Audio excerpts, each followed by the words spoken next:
The Coldest Place on Earth by Tim Vickery. Chapter 1. Two Ships.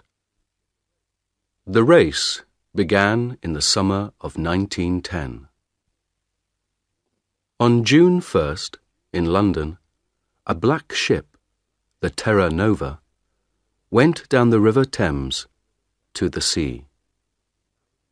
Thousands of people stood by the river to watch it. They were all excited and happy.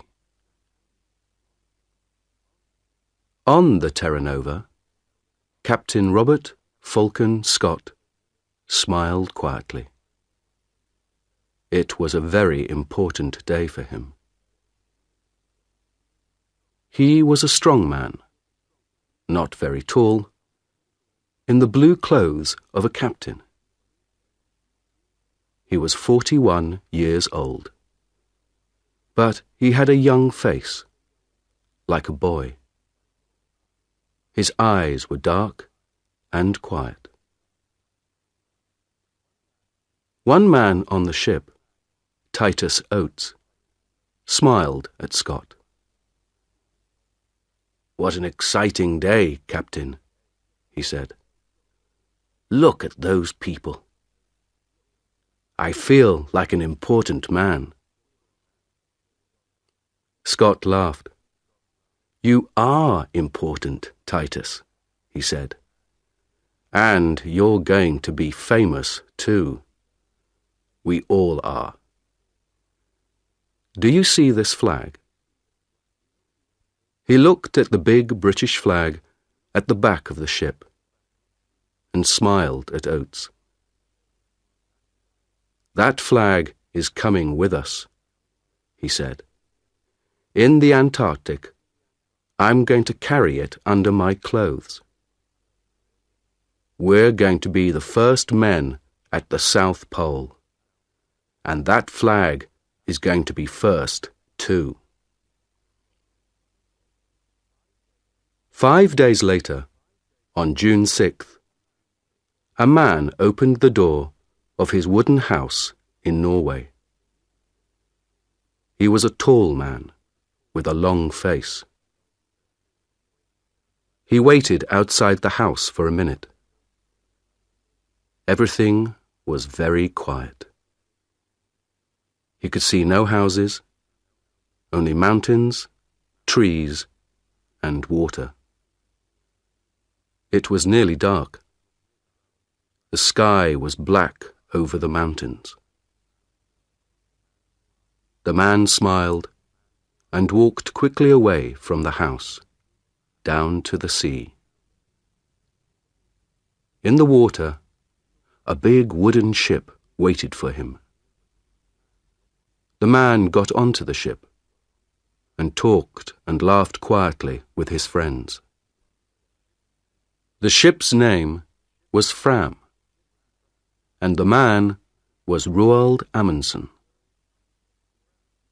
The Fram was the most beautiful ship on earth, Amundsen thought. His friends were the best skiers on earth, too.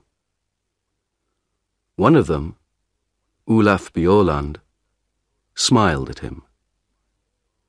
"North Pole, here we come, Captain," he said. "Yes," Amundsen said. His friends could not see his face in the dark. "Fram is going to the Arctic." Everyone on the Fram was ready to go to the North Pole, to the Arctic. Amundsen wanted to go there too. But first, he wanted to go south. His friends didn't know that. At midnight, on June 6th, the Fram moved quietly away from Amundsen's house, out to sea.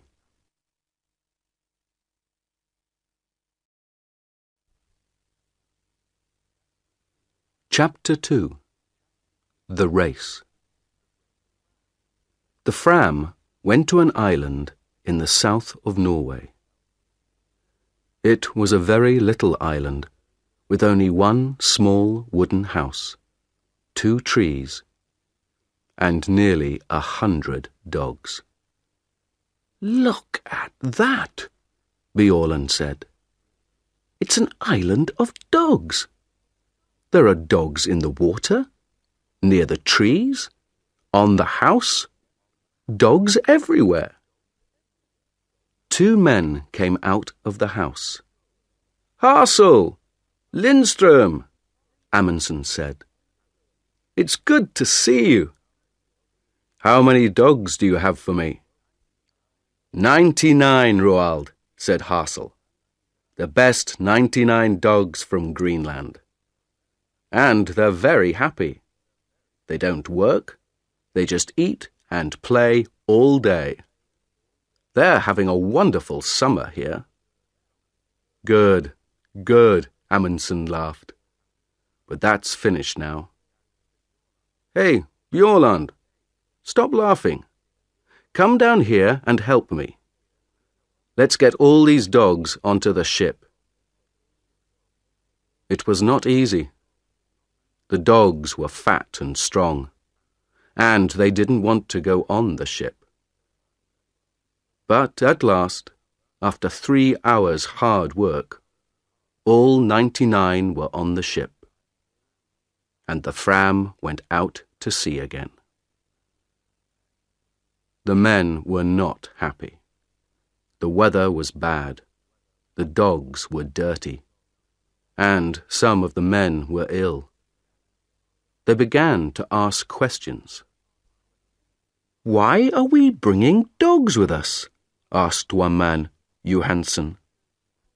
"We're going thousands of kilometers south, past Cape Horn, and then north to Alaska. Why not wait and get dogs in Alaska?" "Don't ask me," said his friend Helmer Hansen. "I don't understand it." The men talked for a long time. Then, on September 9th, Amundsen called everyone to the back of the ship. He stood quietly and looked at them. Behind him was a big map. It was not a map of the Arctic. It was a map of Antarctica. Bjaaland looked at Helmer Hansen and laughed.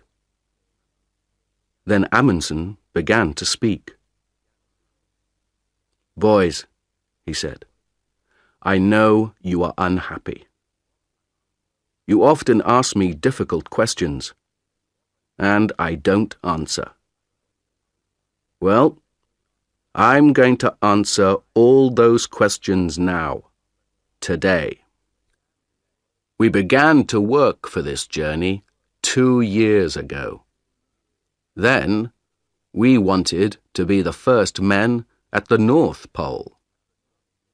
But last year, Perry, an American, found the North Pole. So, America was first to the North Pole, not Norway. We're going there, but we're too late." "I don't understand this," Bjaaland thought. "Why is Amundsen talking about the North Pole, with a map of Antarctica behind him?" Amundsen stopped for a minute and looked at all the men slowly. No one said anything. "We have to go a long way south before we get to Alaska," he said. "Very near Antarctica, you know. And Captain Scott, the Englishman, is going to the South Pole this year. He wants to put his British flag there. An American flag at the North Pole, a British flag at the South Pole." Bjaaland began to understand. He started to smile and couldn't stop. He was warm and excited. "Well, boys," Amundsen said slowly, "do we want the British to put their flag at the South Pole first? How fast can we travel? We have a lot of dogs, and some of the most wonderful skiers on earth. Bjorland here is the best in Norway. So, I have an idea, boys. Let's go to the South Pole and put the Norwegian flag there before the British. What do you say?" For a minute or two, it was very quiet. Amundsen waited, and the men watched him and thought. Then Bjorland laughed. "Yes," he said. "Why not? It's a ski race, isn't it? And the English can't ski. It's a wonderful idea. Of course. Let's go."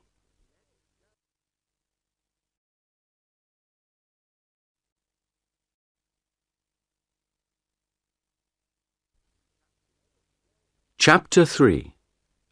The Ponies. On October 27th, the Terra Nova arrived in Wellington, New Zealand. When Scott came off the ship, a newspaper man walked up to him. Captain Scott, can I talk to you, please?" he said. Scott stopped and smiled. "Yes, of course," he said. "What do you want to know?" "Are you going to win?" the man asked. "Win?" Scott asked. "Win what?" "Win the race to the South Pole, of course," the newspaper man said. "It's a race between you and Amundsen now. Look at this." He gave a newspaper to Scott. Scott looked at it. It said, "Fram races Scott to South Pole. We're going to win, says Amundsen." Scott's face went white. "Give me that," he said. He took the newspaper and read it carefully. The newspaper man watched him and waited. "Well, Captain Scott," he said at last, "who's going to win this race? Tell me that." Scott looked at him angrily. "This is stupid," he said. "It's not a race. I came here to learn about the Antarctic. I'm not interested in Amundsen or in races." Then he walked back onto his ship, with the newspaper in his hand. Later that day, he talked to his men. He gave them the newspaper and laughed. "It doesn't matter," he said. "We're in front of Amundsen. And we have more men and more money. He has only 8 men and a lot of dogs. I know about dogs. They don't work in the Antarctic. We have 16 men and the new motor sledges. They are much better. And tomorrow the ponies are coming. We need ponies, motor sledges, and good, strong British men. That's all. Forget about Amundsen. He's not important." Scott asked Oates to look after the ponies, but he did not let Oates buy them. When Oates first saw the ponies in New Zealand, he was very unhappy. Most of the ponies were old. and some of them were ill. "They're beautiful ponies, Titus," Scott said. "They come from China. They're wonderful ponies." Oates looked at them angrily and said nothing. Then he asked, "Where is their food, Captain?" "Here." Scott opened a door. Oates looked inside. He thought for a minute. "We need more food than this, Captain Scott. These ponies are going to work in the coldest place on Earth. They need a lot of food. More than this." Scott smiled quietly. "We can't take more food on this ship, Titus. Where can we put it?" "But it doesn't matter, old boy. They're very strong ponies, you know. The best ponies on Earth." Later that night, Oates wrote a letter to his mother. "There are 19 ponies on the Terra Nova now," he wrote. "All the ponies are in a small room at the front of the ship. We eat our food in the room under the ponies, so our table is often wet and dirty. Scott makes a lot of mistakes, I think. And Antarctica is a very dangerous place."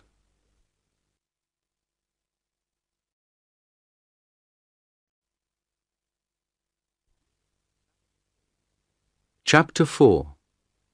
Food Depots. The two ships, Terra Nova and Fram, arrived in Antarctica in January 1911, at the end of summer. The Englishmen and the Norwegians wanted to stay on the ice all winter. They wanted to be ready to go to the South Pole at the beginning of the next Antarctic summer. The dogs pulled the Norwegians' sledges. They ran quickly over the snow and pulled the big sledges from the ship onto the ice. The men ran beside them on skis. They put a big wooden house on the ice. The house was full of food and skis and sledges. They called it Framheim. Outside the house, the dogs lived in holes under the snow. When the house was ready, the men made their first journey south. Before the winter, they wanted to take a lot of food south and leave it in depots. For the long journey to the pole, they needed a lot of food, and they couldn't carry it all with them. On February 10th, 5 men, 3 sledges, 18 dogs, and half a ton of food left Framheim and went south. It was easy. The weather was warm for the Antarctic, between -7 degrees centigrade and -17 degrees centigrade. The snow was good, and the dogs and skis went fast. They went 50 or 60 kilometers every day.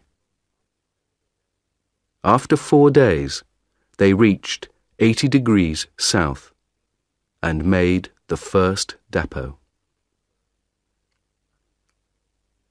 Amundsen made his depot very carefully. It was very important to find it again next summer. So he put a big black flag on top.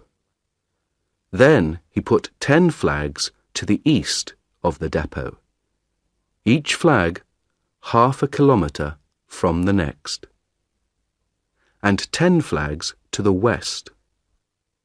So, there were flags for 5 kilometres to the left of the depot and 5 kilometres to the right. Then they went back to Framheim and took some more food south, this time to 82 degrees south. This time it was harder. The temperature was sometimes minus 40 degrees centigrade, and there were strong winds with a lot of snow. The dogs and men were very tired, and the tents and boots were bad. At the second depot, they put out 60 flags to help them find it again. They came back to Framheim on March 23rd. It was nearly winter in the Antarctic. Their ship, Fram, was far away now, near South America. They were alone on the ice. Oates went with Scott to make the first British depot. They left Cape Evans on January 25th. There were 13 men, 8 ponies, and 26 dogs. The dogs were faster than the ponies. They ran quickly over the top of the snow, but the ponies' feet went through it. Every morning, the ponies started first, and the dogs started 2 hours later, because they ran faster. At night, the dogs made warm holes under the snow, but the ponies stood on top of the snow. It was minus 20 degrees centigrade. After 15 days, Oates talked to Scott. There was a strong wind, and the 2 men's faces were white with snow. 3 of the ponies are ill, Captain, Oates said. They can't go on. Don't be stupid, Oates, Scott answered. They're good, strong animals. The best ponies on earth. Not these 3, Oates said. They're ill and unhappy, and now they can't walk. Let's kill them and leave the meat here in the snow. We can eat it, or the dogs can. Of course not, Scott said angrily. These ponies are our friends. They work hard for us. I don't kill my friends. 3 days later, 2 of the ponies were dead. Scott's men were slower than Amundsen's. It took them 24 days to get to 80 degrees south. They made a big depot there and put 1 large black flag on top of it. Then they went back to Cape Evans. Their camp was on an island in the ice, and the sea ice moved sometimes. There were holes in the ice and black seawater under it. One day, 7 ponies went through the ice into the sea and died. 1 motor sledge also went into the sea.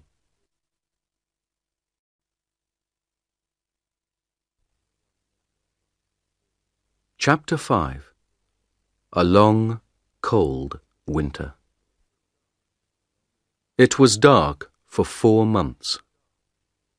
Outside the wooden house at Framheim, it was often minus 60 degrees centigrade.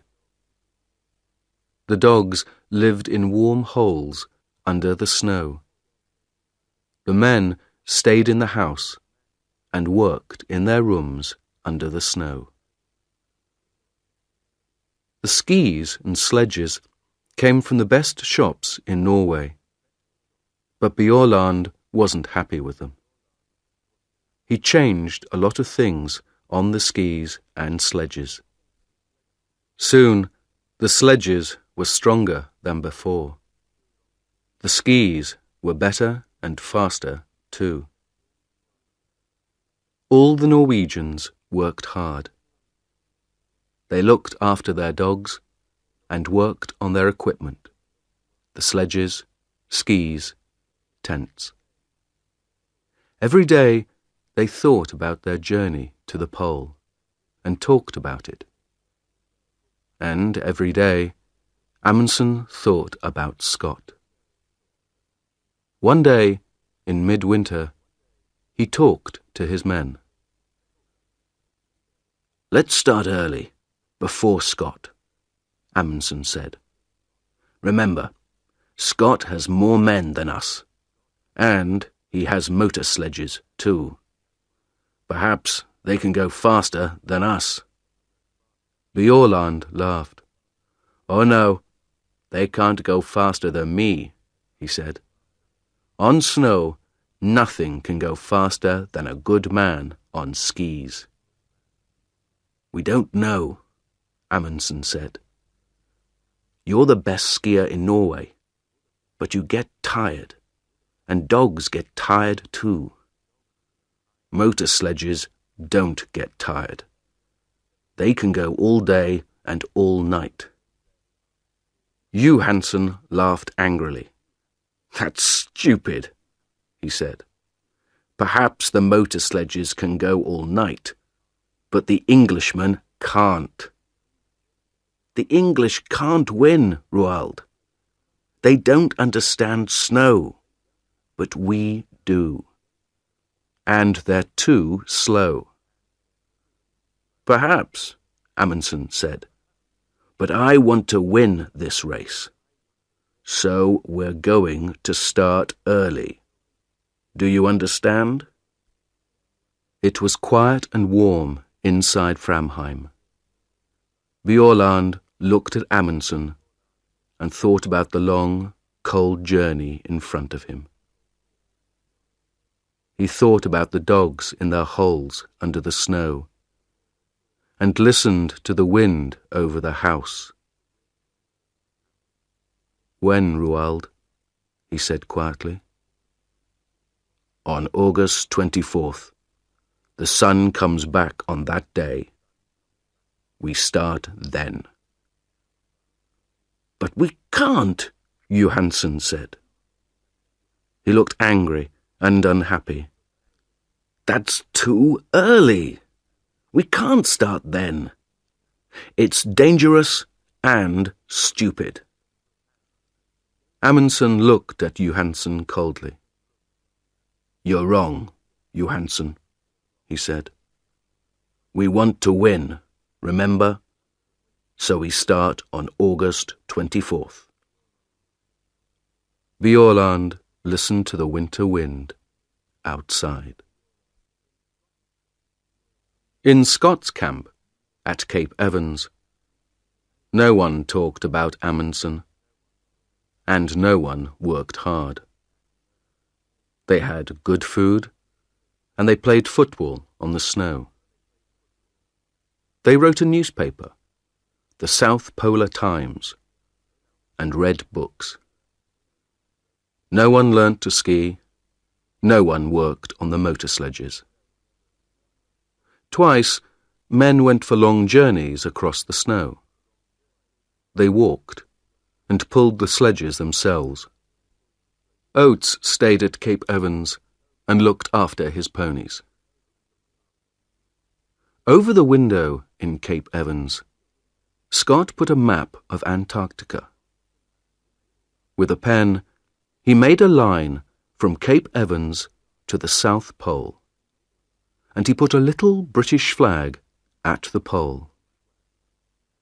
Under the map, Scott wrote the day for the start of their journey. "We start on November 3rd, he wrote.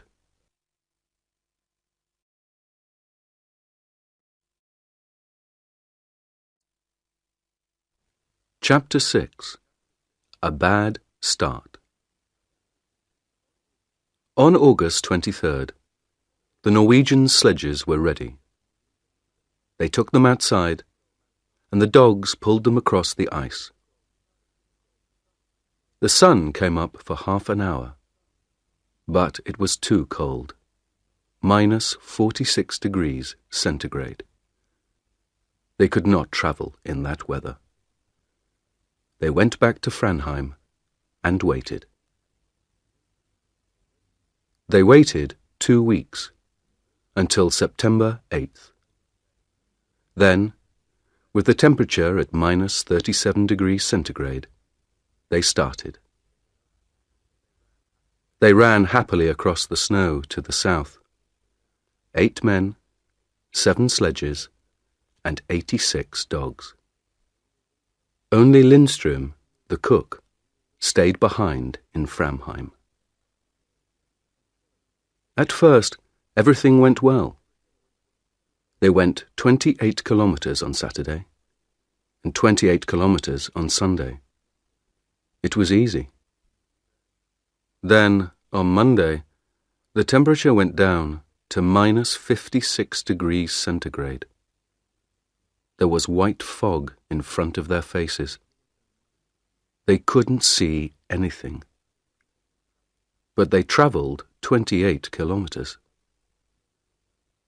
That night, in their tents, they nearly died of cold. Next day, they stopped and made snow houses. Inside the snow houses, it was warm. But everyone was unhappy. "I told you, Roald," Johansen said. "Even September is too early. We can't travel in this cold. Do you want us to die? Let's go back and wait for better weather." Amundsen was very angry. He was angry with Johansen, but he was angry with himself too. He knew Johansen was right. "All right," he said slowly. "We can go on to the depot at 80 degrees south, leave the food there, and then go back. We can't do more than that." It was 37 kilometers to the depot. The wind was in their faces all day. 2 dogs died on the way. At the depot, they did not stop. They put out the food and the flags, turned round, and went north. At last, the wind was behind them. The dogs ran quickly, and the men sat on the empty sledges. They went faster and faster. It was like a race. Amundsen was on Wisting's sledge, and soon he, Wisting, and Hansen were 3 or 4 kilometers in front. Soon they were alone. They travelled 75 kilometers in 9 hours, and they reached Framheim at 4 o'clock that afternoon. Bjaaland arrived 2 hours later with 2 more men. But the last 2, Johansen and Prestrud, went more slowly. Their dogs were tired. Their feet were wet and cold. They had no food, and they were alone in the dark. The temperature was -51 degrees centigrade. They reached Framheim at midnight. Next morning, Johansen was angry. In front of everyone, he said, "You were wrong, Roald. September was too early. I told you, but you didn't listen. And then you left us alone, and we nearly died in the cold. You're a bad captain. I'm a better captain than you are." Amundsen was very angry. But at first he said nothing, because he knew that Johansen was right. Then, that evening, he gave a letter to Johansen. It said, "You aren't coming to the pole with me. When I go south, you can take some dogs and go east to King Edward VII land. You can go with Prestrud and Stubberud. You can be the first men to go there, but not to the South Pole." The Norwegians stayed in Framheim and waited. They lay in bed, listened to the wind outside, and thought about Scott and his motor sledges.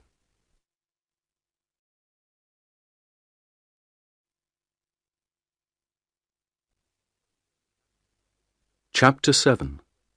Motor Sledges and Mountains. Scott had 2 motor sledges now.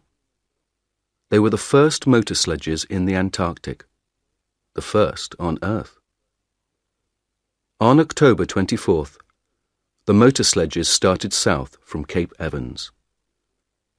4 men went with them, but Scott stayed at Cape Evans for another week.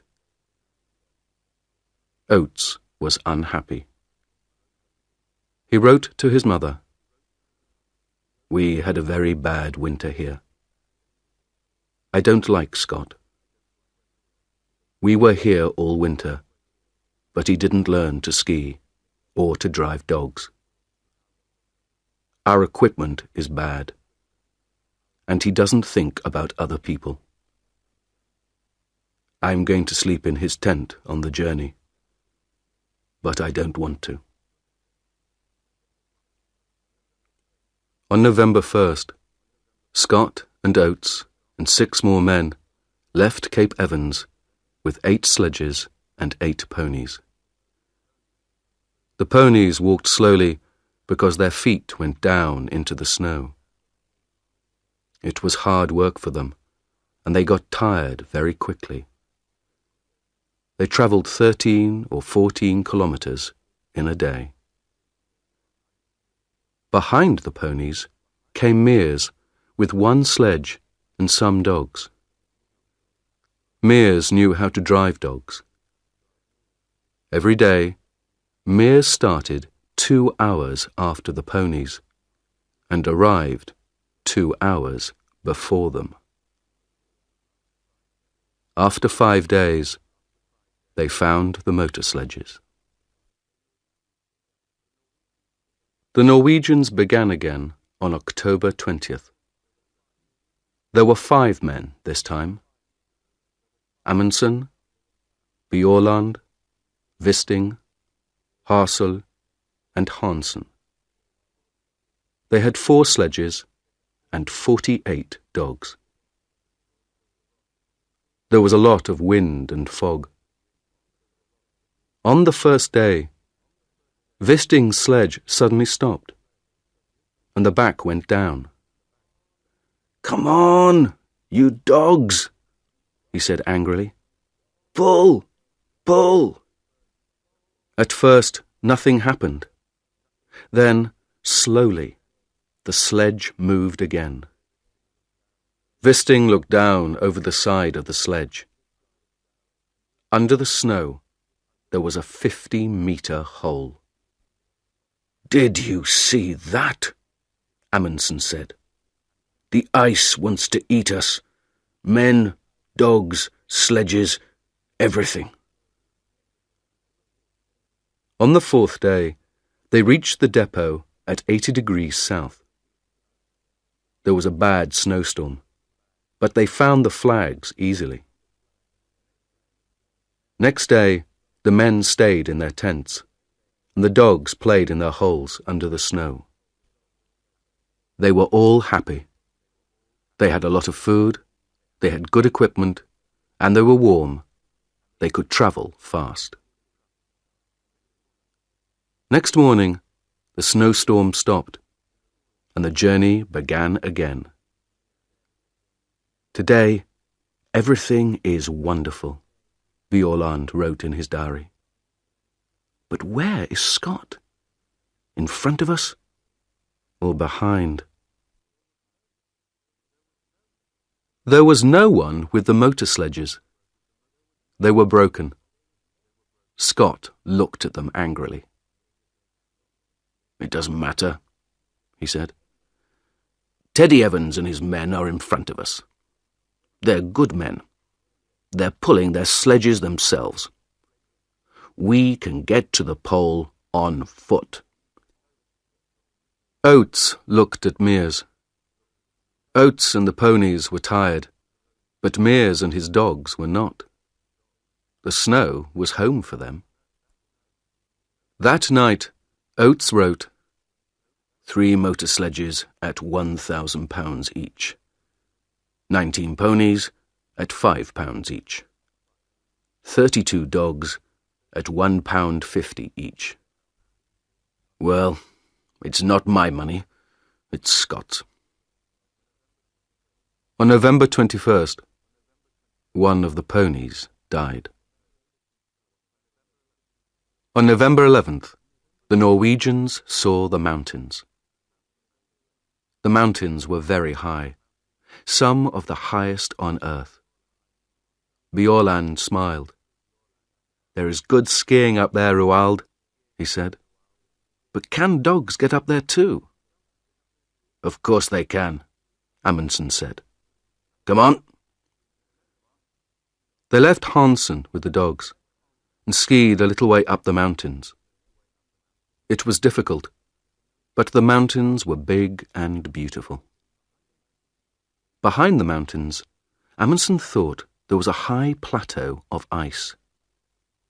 "That's it," Amundsen said. "That's the road to the pole. Tomorrow we can bring the dogs and sledges up here. But now, let's have a ski race. Who can get back to camp first?" They laughed and skied happily down the white snow.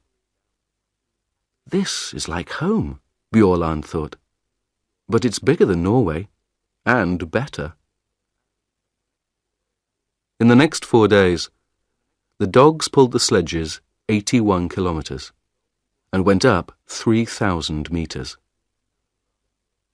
At last, Amundsen and Bjaaland stood on the plateau behind the mountains. They were tired, happy men.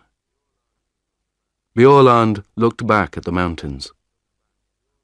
"Can a motor sledge get up here?" he asked. Amundsen smiled. "No," he said. "I don't think so. And Scott doesn't like dogs. So his men are going to pull their sledges up these mountains themselves. Would you like to do that, Olaf?"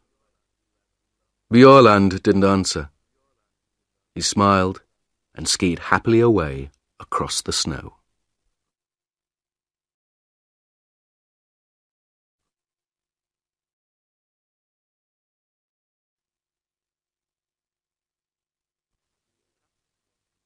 Chapter 8.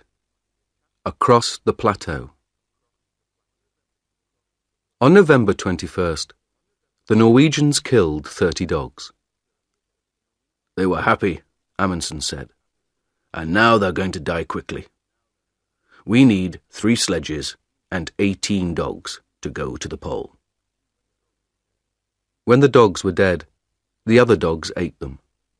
The men ate them too. They were good friends, Bjaaland wrote in his diary.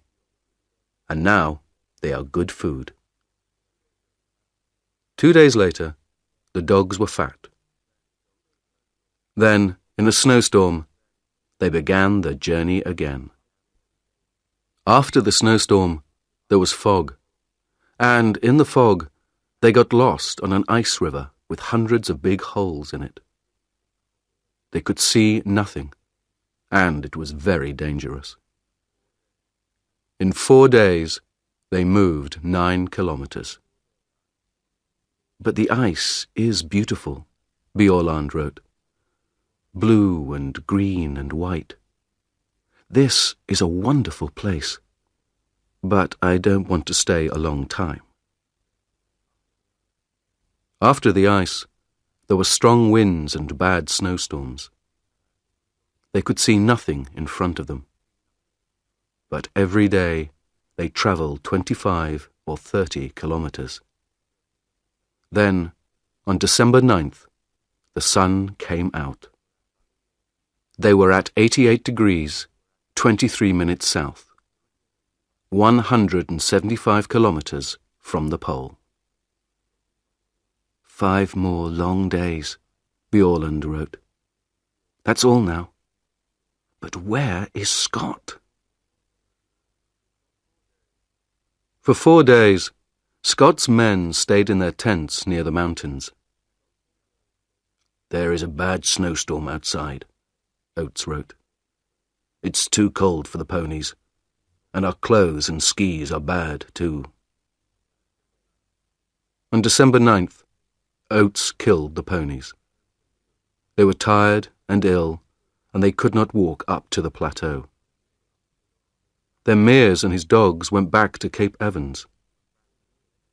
We can pull the sledges ourselves, Scott said. We can do it. We're all strong men. There were 2 sledges and 8 men. They went 24 kilometres a day. On December 31st, Scott said to Teddy Evans and the men on the second sledge, You can't ski well. Leave your skis here. So they pulled their sledge 24 kilometres without skis. Next day, Scott went to Teddy Evans's tent. You are ill, Teddy, he said. You can't come to the pole. Take 2 men and go back. Tomorrow. Teddy Evans was very unhappy. 2 men, Captain, he said. Why not 3? Because Bowers is going to come with me, Scott said. He's strong. We need him. But you have food on your sledge for 4 men, not 5, Evans said. And Bowers has no skis. I'm the captain, Teddy, Scott said. You do what I say. Take 2 men and leave Bowers with me. Oates wrote to his mother. I'm going to the pole with Scott. I am pleased and I feel strong. But in his diary he wrote, My feet are very bad. They are always wet now, and they don't look good. On January 4th, Scott's men left Teddy Evans and went on. Scott, Oates, Wilson and Edgar Evans had skis, but Bowers did not. They were 270 kilometres from the pole. December 14th, 1911, was a warm, sunny day. 5 Norwegians skied over the beautiful white snow. It was very quiet. No one spoke. They were excited and happy.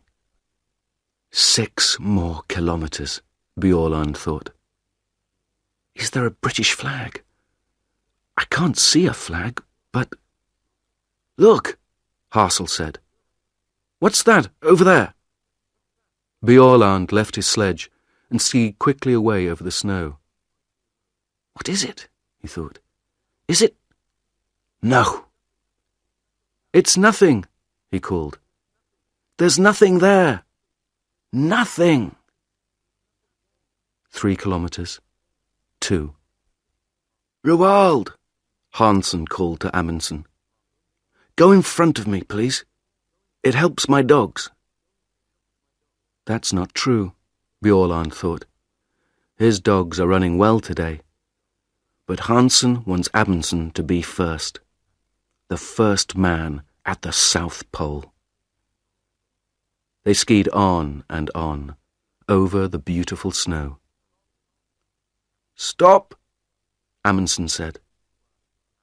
He waited quietly for his men. "This is it," he said. Bjaaland looked at him. "But there's nothing here," he said. Amundsen smiled. "Oh, yes, there is," he said. "There's something very important here, Olaf. Very, very important." "What's that, Roald?" "Us. We're here now. Isn't that important, Olaf?"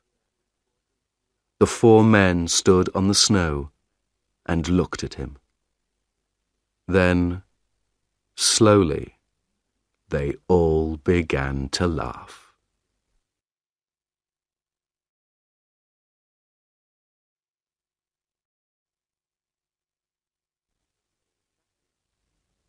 Chapter 9. The End of the Race. The Norwegians stayed 2 days at the pole. They left a tent there, with a Norwegian flag on it. Inside the tent, they left some food, a letter for the King of Norway, and a letter for Scott. They left some more black flags near the pole, and one 28 kilometers north. Then they skied away, back to the north. "It's a beautiful day," Bjaaland wrote. "The sun is warm, the snow is good. But the dogs run too quickly. I can't get in front of them." They found their depots easily. There were 10 between the pole and Framheim. Each depot had a lot of food. They laughed and skied quickly down the mountains. Often they skied 50 kilometers a day. On Friday, January 26, 1912, they came back to Framheim. It was 4 o'clock in the morning. Inside the wooden house, Lindström, the cook, was asleep. Amundsen walked quietly to his bed.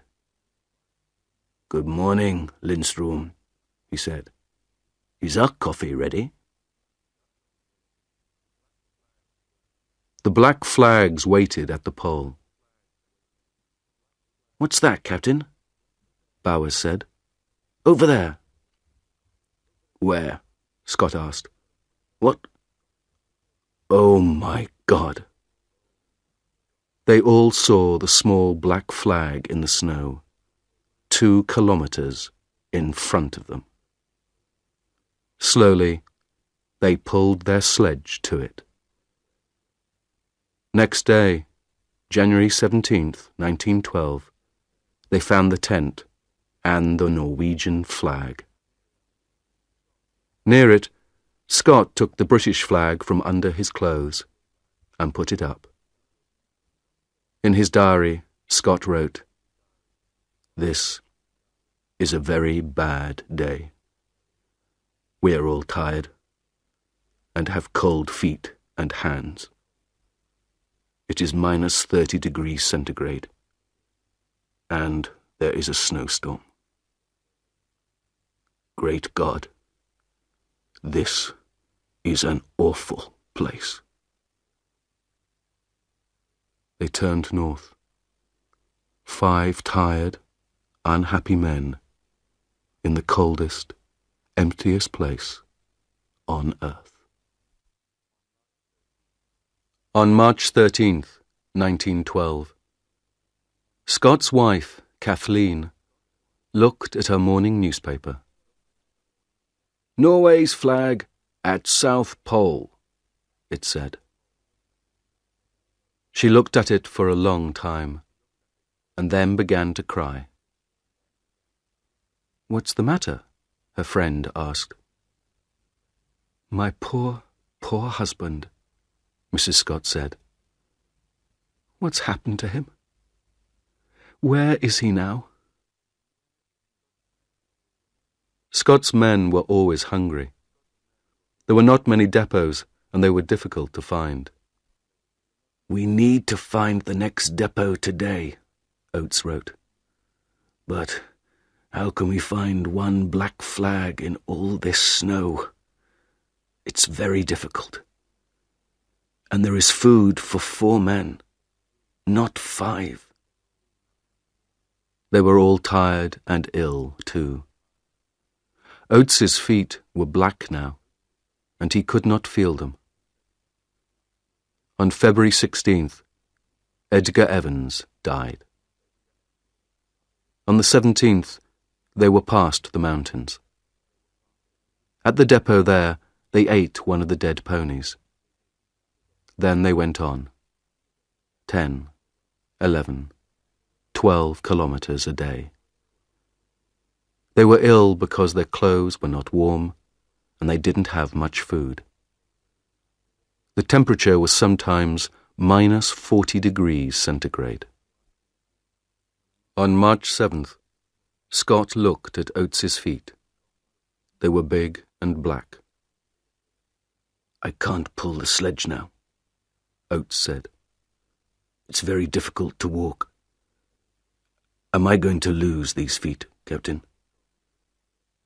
Scott looked at Oates's feet and said nothing. On March 9th, they found another depot, but there was not much food. Slowly, they walked on. Oates's feet were worse every day. March 17th was Oates's birthday. He was 32. He lay in the tent and listened to the wind outside. He was very cold, very hungry, and very, very tired. He wrote a letter to his mother and gave it to Wilson. Then he got up and opened the door of the tent. He stopped in the door for a minute. Scott, Wilson, and Bowers looked at him. They didn't speak. "I'm going outside for a minute," Oates said. "I may be some time." They didn't see him again. At Cape Evans, the Englishmen waited. On December 11th, Mears and the dogs came back. On January 3rd, Teddy Evans and his 2 men arrived at Cape Evans. The Terra Nova came and went. Winter began. Scott did not come. The Englishmen waited all winter at Cape Evans. Then, on October 26, 1912, they started for the south. 2 weeks later, they found a tent. There were 3 bodies in the tent: Scott, Wilson, and Bowers. They put the bodies under the snow. Then they took the men's letters and diaries and went north to Cape Evans again. In Scott's diary, they read, "Oates died like a good Englishman. We all did. Please, remember us and look after our families. We did our best." No one found Oates's body, but he is there, somewhere, under the snow and the wind, in the coldest, emptiest place on earth.